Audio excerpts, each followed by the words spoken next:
I'm Talis. Welcome to yet another one of my videos where I dissect something on the internet and how it is directly negatively affected by capitalism. In this case, I've already touched on this exact topic before, actually about a year ago in my video about Apple forcing Tumblr to block its own tagging system, but things have only gotten worse since then.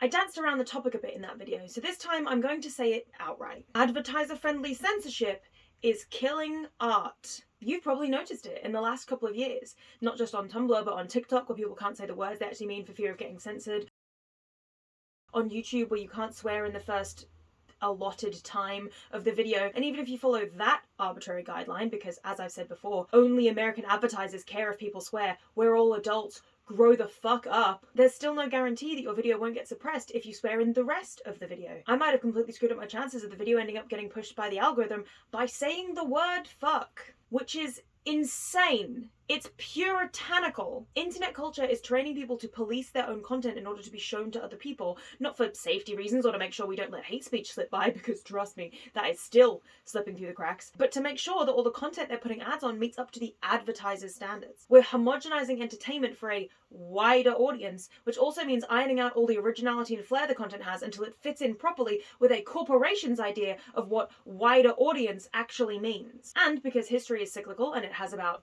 4 themes, I can literally show you what happened the last time we did this.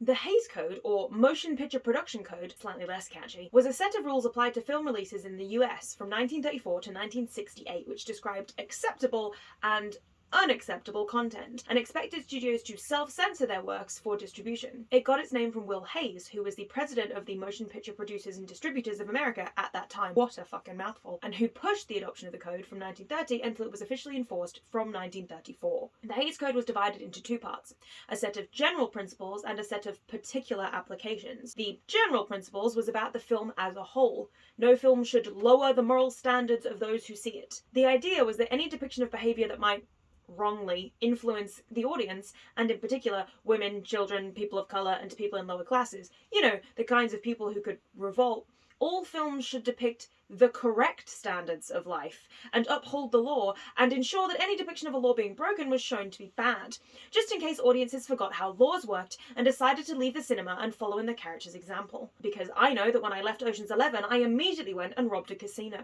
The particular applications was exactly what it sounds like, a list of specific things that movies could not depict. Curse words weren't listed off in direct mentions, but were assumed to be understood by the studios as something that would not fly when trying to get their productions through the censors. Traditional values had to be upheld, so sexual relations outside of marriage could only be depicted in a negative light, and even sexual behaviour within a marriage must be limited to the bare minimum in order to not arouse the audience. Sex perversion was not allowed to be shown, which included homosexual behaviour, which was considered to be deviant by the standards of the time. Then again, so was kissing somebody you weren't married to yet, even if they were depicted as being in a relationship.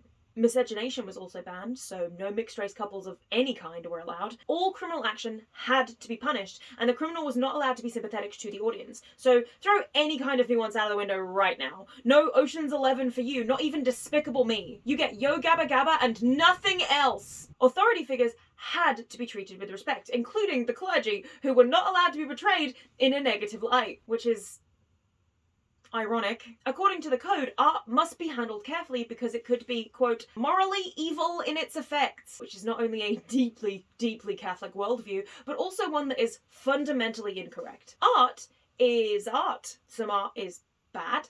Some art is made by bad people. Some art is bad and made by bad people.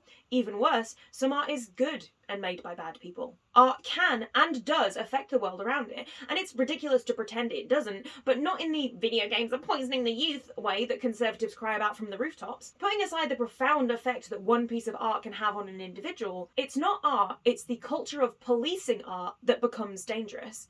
The homogeneity of art can affect the makeup of society, which is exactly what the Hays Code was trying to do. The 1920s had been a decade of liberation, of gender, of sexuality, of politics, of class. It wasn't called roaring for nothing, and the conservatives had been freaking out at the idea of that liberation becoming mainstream, and had spent the entire decade frantically trying to tamp down on it. They had already tried it with prohibition, which was on its way towards falling apart as the 30s began, and the ban itself had only contributed to making gang and criminal activity worse by putting all alcohol sales into the hands of said criminals. This would be repeated 50 years later with the crackdown on drugs because, as I mentioned, history is cyclical, and it has 4 themes. They began to realise that outright bans were not the right way to go, and thus things like the Hays Code were created. Technically, nothing in the Hays Code was outright banned. You could make a film with sex and drugs and rock and roll 20 years before that genre existed, bully for you. It just meant that that film would not be broadcasted. By framing it not as a blanket banning, but as guidelines that all good and proper people should follow, it didn't matter that the code basically functioned as a ban because it was censoring anybody who might argue with it. Conservatives were using the Hays Code to try to convince wider society that this is what everybody thought was normal, to smooth society over. Nobody is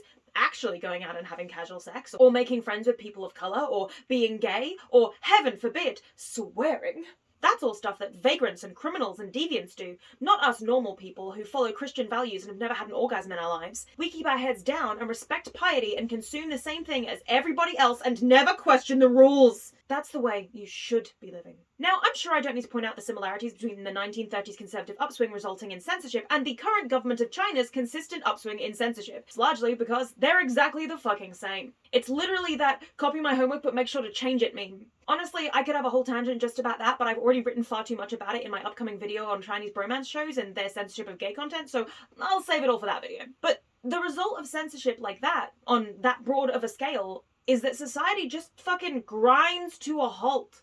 And that's by design. China's government knows what it's doing. They're cracking down on gay content because it's different, it's outside the norm, it's radical, and radical thought is dangerous under a conservative rule because if enough people start listening to the radicals, they might start to realize that the rules they're living under are wrong. By the way, I'm not including TERFs under the word radical. I'm taking back the word radical. Fuck the TERFs. Women like Marlene Dietrich, and in particular Mae West, who not only acted but wrote most of her own movies, were suddenly shunted to the side because their works were too provocative. Morality was more important than interest, than culture, but morality by their standards was not only halting society's progress, but attempting to drag it backwards. Women weren't supposed to have agency or be sexually liberated. They're supposed to be damsels ripe for the picking by barrel-chested righteous heroes. It Happened One Night was one of the first films to follow these stringent code and makes its female lead pathetic, needy, and a prude who cannot handle even the idea of Clark Gable's manly chest exposed to the air. There's no harm in your coming to see us.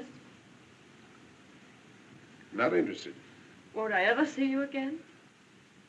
What do you want to see me for? I've served my purpose. I brought you back to King Wesley, didn't I? That's what you wanted, wasn't it? Don't get me wrong, I enjoy that movie, especially as far as it influenced the creation of Bugs Bunny, so that's an eternal win. But the impact that the Hays Code had on the portrayal of women, and thereby the expectations of society on what women should be like, cannot be overstated. Real women are ditzy, flighty girls who fear sex and need a big strong man to teach them everything. You know, like how every woman you've ever met is, with no exceptions. In case there are any Andrew Tate stans who've happened upon my video, that is sarcasm. Not only were women's rights set back, but people of colour and queer people too. The antebellum South was glorified and black people couldn't be heroes or heroines or anything other than servants if they weren't being outright vilified. Queer people were just starting to poke their heads out of their proverbial closet in the mainstream with Broadway plays and films about gay men and lesbians, but the Hays Code forced them all right back into it. Some of the most famous actors of the day were closeted in their real lives, known only to close friends until years later, or some even after they died. We know these stories now. Rock Hudson, Greta Garbo, Cary Grant, Joan Crawford, and a whole host of other people, including, most tragically, people like Ramon Navarro, who was murdered by two men who pretended to be gay themselves in order to get into his house. Portraying liberated women, queer people, and people of colour existing outside of where conservative values placed them as deviant and mandating that they only be depicted in their rightful places, or, in the case of queer people, not portrayed at all, massively impacted all the social and political progress that had been done in the post-war 20s and early 30s. Censoring language is just as bad. There's a reason that it's one of the biggest parts of 1984, although the way most people reference that book today is wildly incorrect. Not being able to use the N-word anymore isn't censorship, it's just like basic human decency. The censorship in 1984 is specifically about the whittling away and rewriting of words' meanings in order to keep the masses uninformed. And wow, what's this video about wokeism doing here? You guessed it, that's a right-wing tactic more than it has ever been a left-wing one. In fact, one of the things I find most ghoulish about the left-wing swing towards puritanical censorship in terms of policing the way queer people label themselves and the words that we're allowed to say or shouldn't be using is that it is so conservative. We've circled right back around to Tory territory. We're hazing ourselves. And speaking of hazing people, McCarthyism was also beginning to rise. Not only were films with certain values and behaviours restricted from publication, but film stars, writers and directors were having to tread more carefully than ever behind the scenes, or risk being accused of being a communist and excommunicated or arrested. The people in charge of both the broadcasting networks and the government were stringent conservatives who wanted to paint the world in their image. I'm not going to say anything about Nazi Germany right now. I'm just going to let that information sit in the air for a bit.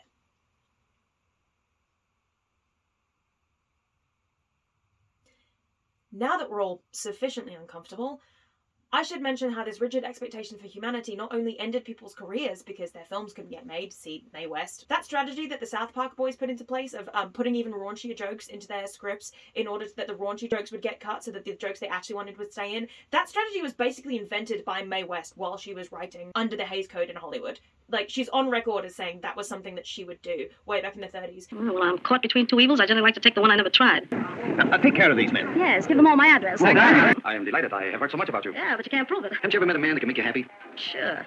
Lots of times. Well, it's better to be looked over than overlooked. Although she would contend that it didn't, but it definitely halted her progress, but also contributed to everyday violence against women and minorities, and in some cases may have contributed to people's deaths. It's rude to speculate about people's personal lives, but it's hard not to see the sheer number of closet Golden Age Hollywood stars who turned to lavender marriages, alcoholisms, and in some cases, suicide. Even on a less heavy note, Gone with the Wind's iconic final line, Frankly, my dear, I don't give a damn, almost didn't exist because damn was one of the prohibited words in the Hays Code, and they spent a good amount of time trying to force alternatives until finally giving in, and only because the film met pretty much every other guideline. Adjusting for inflation, it remains the highest grossing film of all time, despite spotlighting a number of overly conservative and problematic perspectives. But this video is already too long! I don't have time to dissect Gone with the Wind! But even for people who haven't seen it, that final line is probably the only thing they know about it, and it almost didn't exist because of conservative interference. What I'm trying to say is that the sudden resurgence of conservative values, both in the government and in business, particularly show business, brought cinema and society's expression and progress to an utter screeching halt. But part of what made it so insidious is that it didn't start from the hard line. It was a slippery slope. It started in the 20s with a codified lists of don'ts and be carefuls, which included things like profanity, ridicule of the clergy, sympathy for criminals, lustful kissing scenes, and suggestive nudity. It also included things like children's sex organs, which is a good thing to have on a list of don'ts, but also you'd really, really hope that that was not something you needed to write on a list, you know? People should just know not to do that. It was also framed as voluntary, but it wasn't like any of these studios actually had any choice. Change your movie to suit our standards or don't get it released isn't exactly a voluntary idea. Nowadays, similar voluntary hostage situations are being held not just to studios, but to individuals running YouTube channels or apps who don't want to be removed from the App Store. But before I get to that, I would like to take a small detour into I want to talk about America's military-industrial complex, or more accurately, America's military entertainment complex. I wanted to do a video on Purple Hearts when it came out because it made me so violently angry, but then a bunch of better YouTubers got there first, so I let it be. But I can't let the opportunity pass without at least bringing it up because I think it illustrates the point I'm about to make quite well. Purple Hearts is about, well, I'll let one of those better YouTubers explain it. On the surface, it's kind of a conservative man fantasy, essentially a taming of the SJW shrew. You know, you can let a guy help you and still be a feminist, right? I'd rather have a broken knob than have you lecture me on feminism. Okay, so you just want to live on an island of broken doorknobs? Silly woman, you say you are feminist, and yet you need man to help fix doorknob for you. I am very intelligent. You say you care about rights, but while you tweet, I, a man, am overseas killing people. This makes me superior to you. You probably tweet a lot about other people's rights, but when it actually comes down when it actually comes down to fighting for these rights, you don't want to do anything, right? Because guns are mean, you're a pacifist. Basically, their whole meet cute, if you can call it that, is Luke and his friends being sexist to Cassie until she is forced to marry him out of medical necessity. Romantic. And you know this whole thing? And hunting down some goddamn Arabs, baby! This is how Luke tries to justify it. You know what he meant. Okay, it's all bullshit bravado. No, I really don't know what he meant. It sounded like he only meant one thing, which is what he said. Not being a racist tool is kind of superior, though, isn't it? Okay, yeah, but without guys like Armando, do you really think this country would be safe from terrorists? What? Okay, it's all bullshit bravado. So we're good enough to fight for your ass, but not good enough to touch it. And as Jane points out later in that video, seriously, you'll just go watch it, it's great, the movie almost wasn't able to be shot at Camp Pendleton until they allowed a military advisor to make changes. Now, we don't know exactly what those changes were, but yes, we do. You see, the American military has this tricky habit of getting involved in film production and editing the story to make sure it's portrayed in a positive light. Since World War II, Hollywood has been used for patriotic propaganda, which at the time made some kind of sense because of the whole World War that was going on, but since then has mainly been utilized for political machinations and insidious recruitment. The Department of Defense has co-written movies, has added budget, and has basically lent credence to a number of films that would have had less access to military realism otherwise.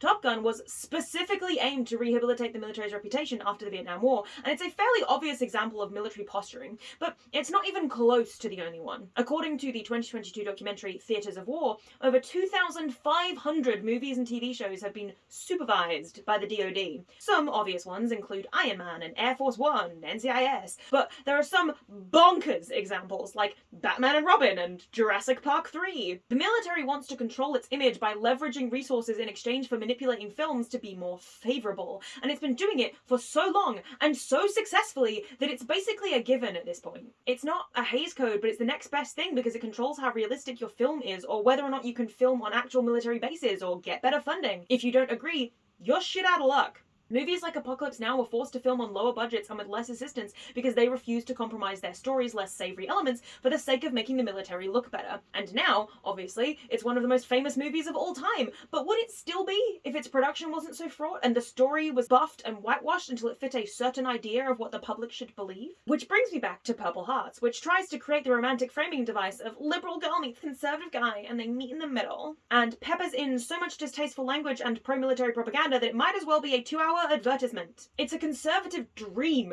because the meeting in the middle it portrays is actually just the liberal lead compromising on everything until she's accepted by the brave military man who deserves more respect because he kills people on a regular basis. Meanwhile, the only reason she married him in the first place was because she couldn't afford insulin on her own, and America is a broken capitalist hellscape, but the movie doesn't want you to worry about that. To the film, that's just a plot device to get them together, and not a horrifying symptom of much bigger issues at play. They dress up her left-wing attitude as just that. An attitude, a flag, an outfit she wears, and his right-wing attitude as innate, as correct. So his friend might be racist and looking forward to shooting Arab people. So what? Sit down and play nice and pretend like that's normal or you're the problem. And she does.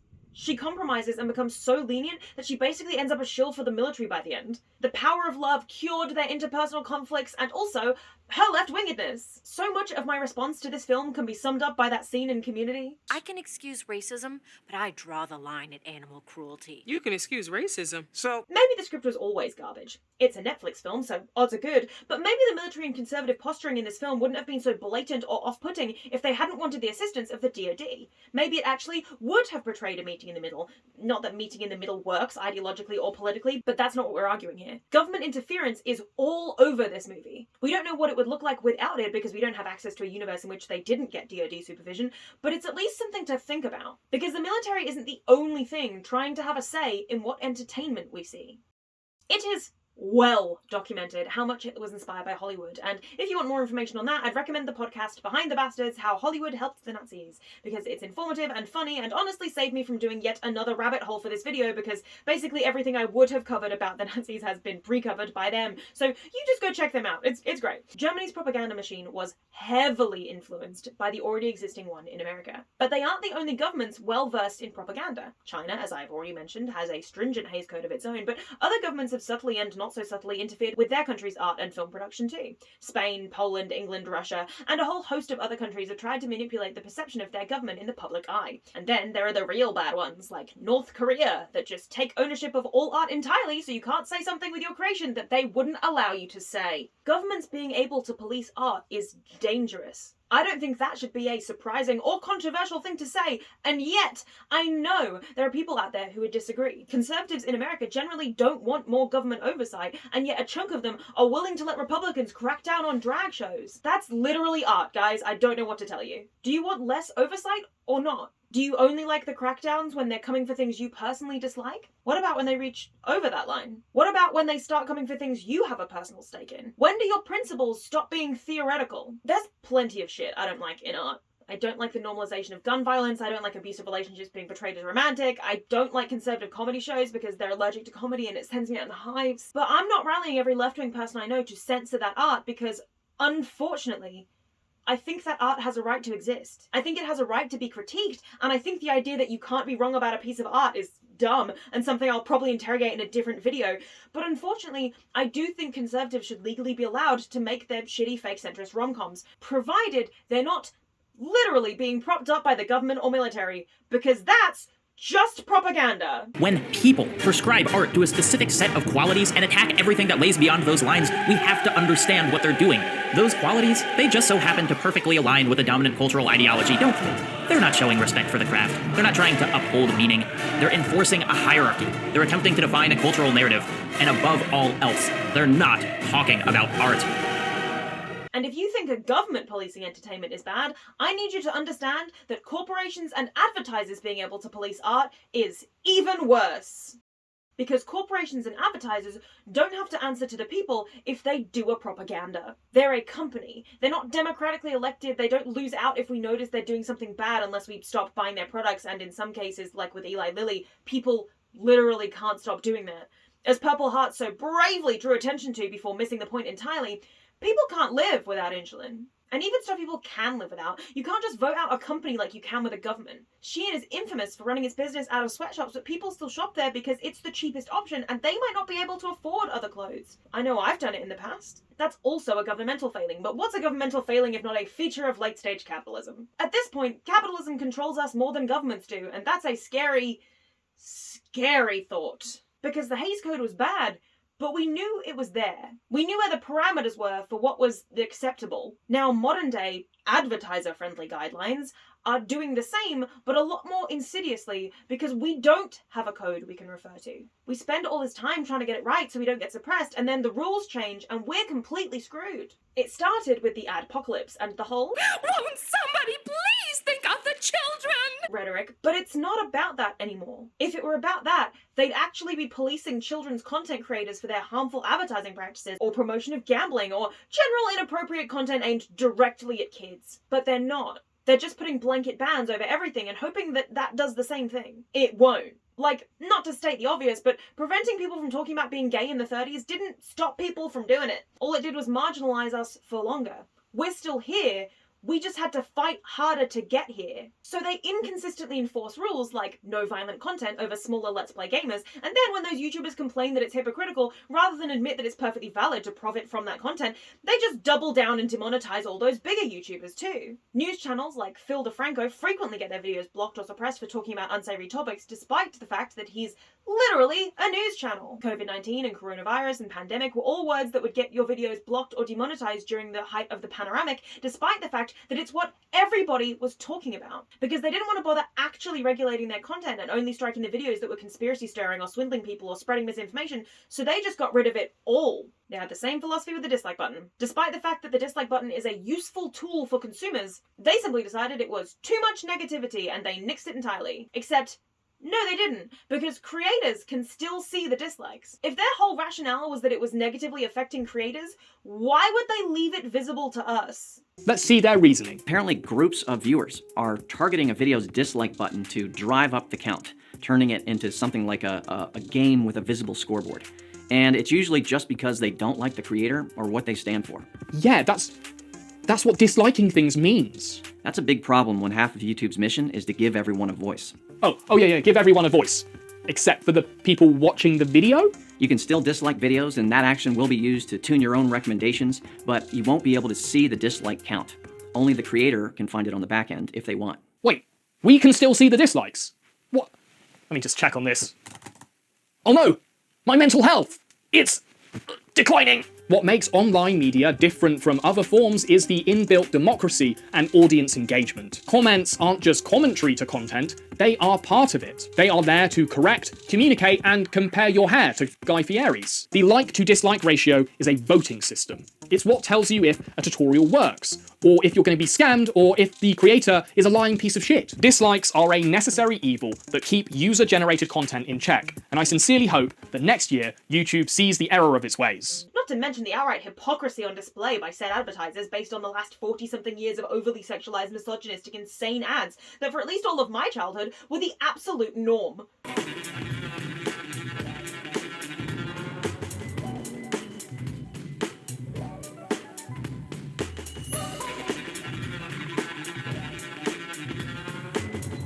Small, wicked. And now, topless. The Fiat 500 Abarth Cabrio. Not now. I'm in the zone. Doritos. Yummy. Single player or multiplayer? versus now not willing to advertise on sexual videos or violent video game let's plays or videos where commentators don't speak the Queen's English and pretend they don't know deviancy exists. Oh, sorry. The King's English. Ugh.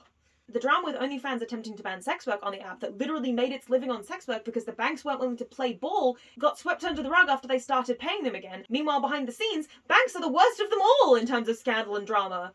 Those in glass houses and all that. It's all hypocrisy and censorship, and it's all stamping down on the little guy. Those who already have money are less affected, but small creators, individual creators, up-and-coming creators like me, who don't even earn money on the platform yet, but are trying to, we're the people getting screwed.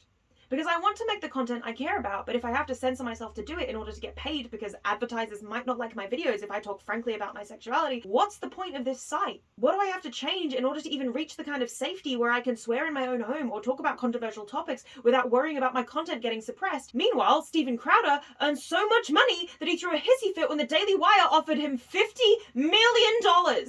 I have a lot of very staunch principles, and I wouldn't give them up to work with Daily Wire, not even for $50 million. But oh my god, that is a lot of money! And Crowder was offended by it. He's doing fine spreading misinformation and stirring up controversy, but POC creators, queer creators, niche creators are all being restricted out of the market. So what even are the rules? What does this modern Hays Code look like? Well, like I said, none of us are ever 100% sure, but we all have a vague idea of most of it, despite the fact that it's ever-changing. So by the time this video goes out, even this information might be out of date. To start with, swearing is a big issue, for some fucking reason. Language is one of the main ways they police our content, so we have to be careful to limit the amount of swears we do per video in case Big Daddy YouTube comes over and smacks the ad revenue out of our hands. Sometimes it's not language though. Sometimes it's allusions to sexuality or sexual content. Except when all the big YouTubers are using sex to sell in their thumbnails, then it's totally fine. Obviously. Sometimes it's discussing queer topics openly and frankly. Unless you're being transphobic, then it's totally fine. Obviously. Sometimes it's talking about how people have unalived themselves. Unless you're Logan Paul, and then somehow you get to have a multi-year comeback arc just to screw millions of dollars out of your fans, and that's totally fine, obviously. I've made a severe and continuous lapse in my judgment. Sometimes it's bringing up controversial topics, unless you're a right-wing pundit, in which case, no worries, you make that grift selling protein powders to incel Sigma males, and you make it good! Because lewd language, sexual content, violent content, and whatever falls in between are considered unsavory, and nobody wants to advertise over that. You know, except for all those R-rated movies that get advertised over. Except for all those musicians who create quote-unquote inappropriate music and do incredibly well for themselves. Except for TV on paid subscription services and free-to-air television that are freely allowed to exist. Except for right-wing pundits on YouTube's own platform or celebrities like the Paul brothers who continue to run around hawking scams and pocketing the earnings. But that's fine, because they're big business, so they get a pass. And then YouTube updates the rules and applies them willy-nilly and completely decimates creators' earnings. After the most recent update, where they cracked down on language again, Pyro's 2-hour video that had been up for ages was restricted, and when he appealed it, that appeal got rejected in 10 minutes. A 2-hour video, and they at most looked at it for 10 minutes before rejecting his appeal. My Cry of Fear video that's sat on like 17 million views, they age restricted and demonetized that, and I'm sure you know what that means. It gets completely taken out the algorithm. That will not get a single view again in its life. And the thing is, when I went to appeal it, they denied it within 10 minutes. So I'm very happy to say that someone on YouTube watched a 2-hour video in 10 minutes. I'm actually amazed that they added a 20 times playback speed into the YouTube player. Now, thankfully, I did manage to get that rejection overturned. The video is now, fully monetized as ads. It's back in the algorithm. But so many people aren't as lucky. Now, the first big change is language. You can't say any foul language in the first 8 seconds of the video. Now, originally, it was 30 seconds, so this almost seems like a positive change, less of a time frame to say a bad word, but it's what you say now, that's the problem. Originally, it was 30 seconds, which makes sense because people that manually review YouTube videos, they have to go through hundreds, if not thousands of videos a day. They'll probably watch the first 30 seconds, approve it or deny it, and go on to the next video. So if you don't swear in the first 30 seconds, the guy reviewing it probably thinks, oh, he probably never swears in his entire life. Give him ads. But now with the change to being the first 8 seconds, nearly anything you say is inappropriate. It's back to being monetized now, but he's a massive creator. Jarvis Johnson recently had a video suppressed even though he was delivering commentary on somebody else's video. But because his video contained inappropriate content, none of which was his own, and which is all still presumably monetized on the original channel because it's one of the YouTube juggernauts that spews out content farm garbage daily, he loses out on revenue for that. The only thing that I can imagine is that the 5-minute crafts content itself was what got it age restricted. But I certainly didn't say anything that was bad. I said the word penis once, but I'm pretty sure you couldn't say that. But, it doesn't matter how strategic you are. Sometimes, like, this has happened to me before. YouTube has age restricted my video about one of the largest channels on the platform. The reason I include this is because of the, YouTube likes to talk about how it's making YouTube safer, et cetera, right? And I am criticizing one of the largest channels on the platform who is kind of skirted by in a very like gray area in terms of how they operate the channel, and it's always been super sus, right? They've made dangerous videos, you know, they've like done all types of how-tos to like, you know, super dangerous stuff. And I've never like collected all of it in one place, but I think we've seen other 5 Minute Crafts things where it's like, you shouldn't try this, blah, blah, blah. This is actually a dangerous thing to do. And 5 Minute Crafts targets kids, dude. That's the other thing. It's like, they're not a kid's channel, but it is, you look at their branding and it's like, who else could these thumbnails possibly appeal to? Yeah, it's definitely not for adults. The fact that we don't get specific timestamps or actual things to cut out of the video so we just have to fucking guess is insane, by the way. Like Jessie Gender's saga dealing with her response to Matt Walsh's transphobic What is a Woman documentary because her video was flagged for inappropriate content, but she wasn't told what exactly, and couldn't figure it out except for maybe a nude mannequin figure in one shot, and got no further clarification from YouTube, so she was basically shooting in the dark and hoping for the best. Meanwhile, Matt Walsh gets to say whatever the hell he wants and literally incite violence against an oppressed minority with almost no pushback from the same advertisers who don't like it when we do a little swear. On October 14th, 2022, I publicly released the aforementioned Matt Walsh video here on my channel. A few hours after that video was posted, it was taken down. And the reason being was that my channel was hit with a community violation for the video, which was a warning at the time because it was my first time being hit with such a violation. And the video itself was removed from YouTube due to, in YouTube's own words, quote, thinking it violates our sex and nudity policy, which, according to their policy, is, quote, content featuring non-consensual sexual activity, unwanted sexualization, or that otherwise degradingly sexualizes an individual. For those of you who don't know, community violations are an incredibly scary thing for creators here on YouTube, separate from things like copyright strikes, because violations can prevent you from uploading content for a week on your second violation, and once you get a warning and 3 strikes for community violations, your channel, and for many of us creators, our source of livelihood and professional output, can be totally deleted. So this video getting a community violation made me very angry as an individual creator for several reasons. First and foremost, I didn't know why the video was initially flagged. Secondly, going along with the opaqueness of that process, once I was given the violation, I was given no specifics on what caused this violation in my 4-hour-long video, leading me to have to guess at what the issue was, which is difficult considering the video's length, as well as the fact that the video dealt with complex topics surrounding sexualization and misinformation around LGBTQ and transgender individuals. Most importantly, I didn't, and still don't, believe anything in the original video constituted a violation of YouTube's policy, as it stated that my video was removed from YouTube in, quote, hopes of making YouTube a safe space for everyone, which to me implied that my video, which itself was about another creator here on YouTube's misinformation and anti-LGBTQ statements that he has been making in his own YouTube channel, as well as in his transphobic documentary, What is a Woman, that he spent hundreds of thousands of advertising dollars on here on YouTube, that video, my video, was somehow unsafe for YouTube. And that is something that I took deep offense to. I took offense both as a creator as well as the fact that it seemed to ignore that this video was about someone else who was not making YouTube safe for everybody. Right-wing people are always crying about being censored, but more often than not, it's the progressive stances getting censored and it's the conservative stances getting pushed, because conservative stances benefit capitalistic interest. The dressed up both sidesing of the issue just serves to create more of a space for conservative viewpoints and tamp down on the left. Just because you're not allowed to say the N-word or call a trans person a slur in public anymore does not mean you're getting censored. Just because somebody asks you to use their pronouns correctly does not mean you're getting censored. Right-wing media is literally the monopoly in most countries because billionaires like the Koch brothers and Rupert Murdoch and Jeff Bezos and Elon Musk are funneling all of their money into them to boost their own evil agendas. And I say evil with absolutely no hyperbole there. Billionaires are evil. This is not up for debate. The push to make every single thing on the site advertiser friendly is creating an environment where independent creators have no room to grow or try something new for fear of the silent monolithic algorithm simply saying no, with no explanation. When YouTube came onto the scene as a career, it was seen as a way of living within this capitalistic system without having to lick boots or feel the weight of corporate greed on our backs. The idea was that we earned money doing something we were passionate about, that we actually made a living on something that was fulfilling. But with every passing year, that window gets smaller. We're getting screwed by companies who only care about the bottom line, and we'll keep getting squeezed until there isn't a single avenue left to earn money on something you care about without having to compromise either money and food and shelter or your morals and artistic principles. Even now, it's already gotten to the point where bigger creators are getting affected. Those stories I mentioned earlier are just a handful of recent cases, but there must be hundreds, thousands more. Commenticate got most of their backlog of videos demonetized after the recent change, and in case people aren't aware, the backlog of videos slowly chugging through viewers is a lot of revenue for creators. They don't just earn money off the latest upload, it's mainly from the collective body of past work. Now, Eric will probably be fine, because he gets good sponsorships and has a very loyal audience. But like I said, he's not the only person this affected.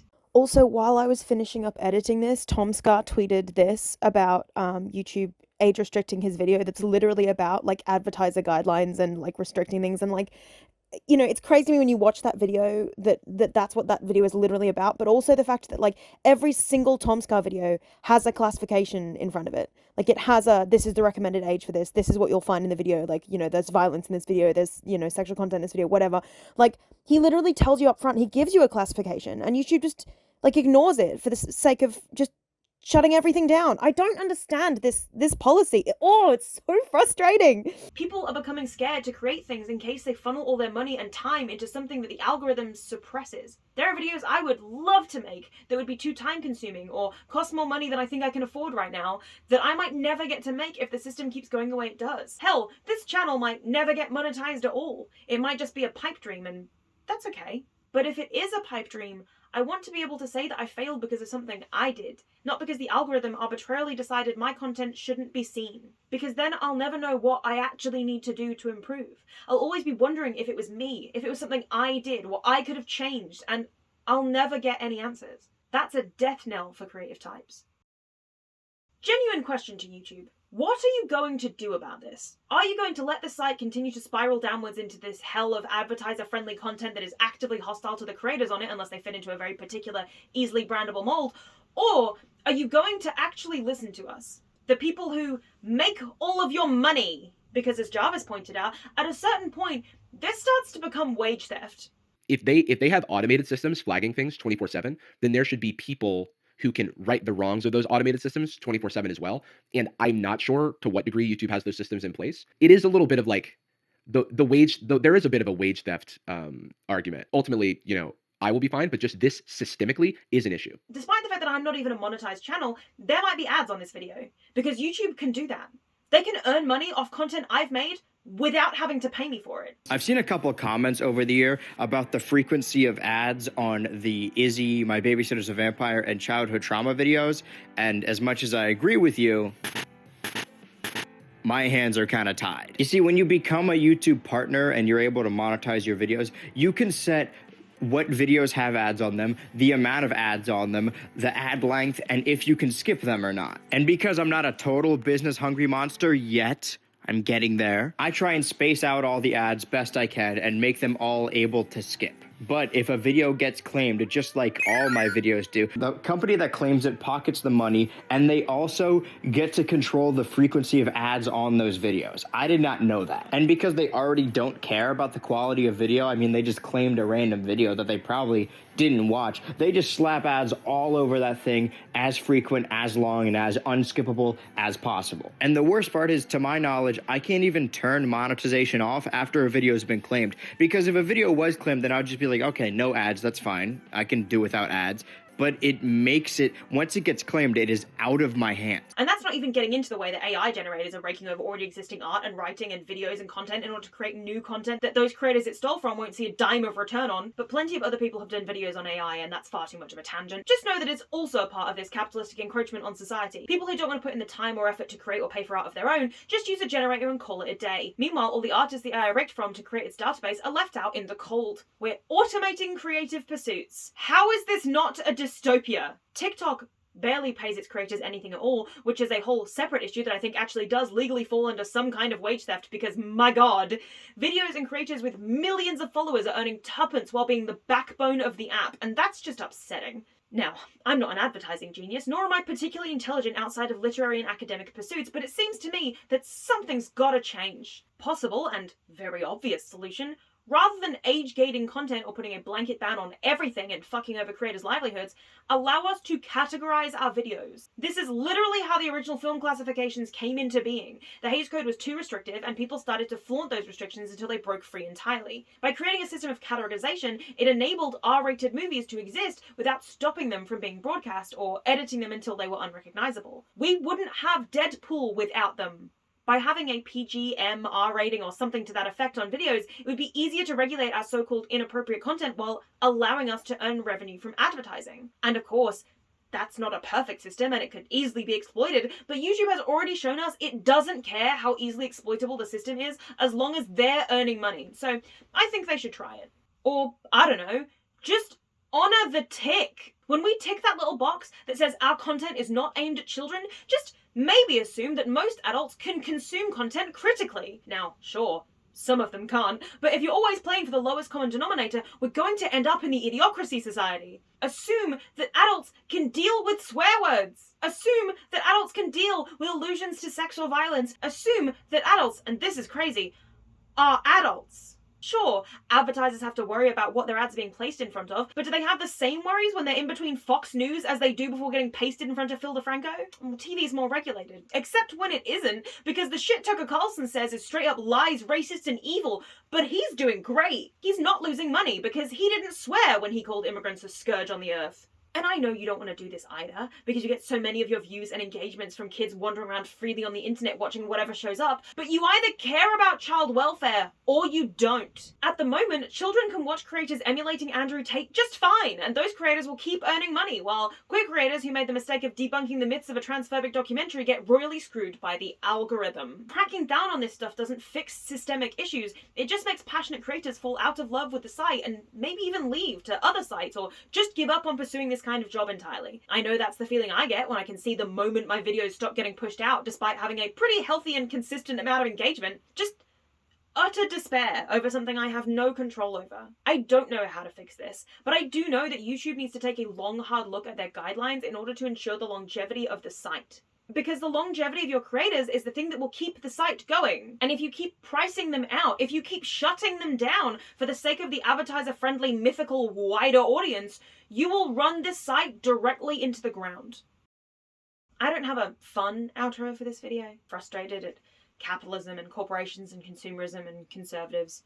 The 4 deadly C's, 4-letter C word. The UK is getting more conservative by the day. American politics controls most online spaces, and Australia literally allowed a left-wing creator's house to get firebombed. And we're supposed to just keep swimming like any of this is fucking normal. I'm so tired. I just want to earn a living wage without wanting to unalive myself under corporate boots, and I really, really don't think that's too much to ask. I'm not asking for fame or riches.